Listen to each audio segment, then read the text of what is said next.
تو میں سمجھتا ہوں کہ اگر اسلام کو آپ اس میں سے نکال لیں تو پھر پاکستان نہیں بنے. سیدھی سی بات. کیا بنانے کی ضرورت تھی؟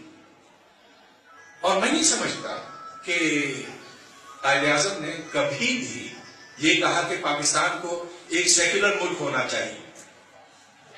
میں نے ان کی ساری تقاریر سنی ہیں اور سنی نہیں لیکن پڑھی ہیں. یہ ڈھونڈنے کی کوشش کی ہے کہ کہاں انہوں نے یہ کہا کہ پاکستان کو سیکولر ریاست ہونا چاہیے. مجھے کہیں یہ نہیں ملا. وہ جو 11 اگست کی تقریر تھی اس نے کہا کہ you can go to your mandir, you can go to your church, you can go to your mosque, it doesn't matter as far as being the citizens of the same state. لیکن جب ان سے یہ پوچھا جاتا تھا کہ پاکستان کیا ایک سیکولر ریاست ہوگی تو وہ اس مسئلے کو ٹال دیتے تھے. دیکھیے قائد اعظم تو اپنی ذاتی زندگی میں تو سیکولر ضرور تھے, کوئی شک نہیں.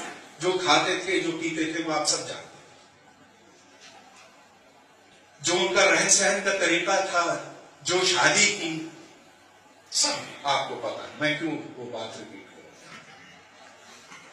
تو رہن سہن کا انداز سیکولر تھا لیکن وہ پولیٹیکل لیڈر تھے.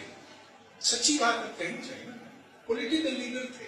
اور ان کو پتا تھا کہ اگر وہ کہیں گے کہ پاکستان کو سیکولر ریاست بننا تو پھر کانگریس کے سامنے پھر کیا کرتے. کیوں کانگریس کو تو یہی کہہ رہی تھی نا, انگریزوں کو نکالو اور یہاں پر ایک سیکولر ریاست قائم کرو.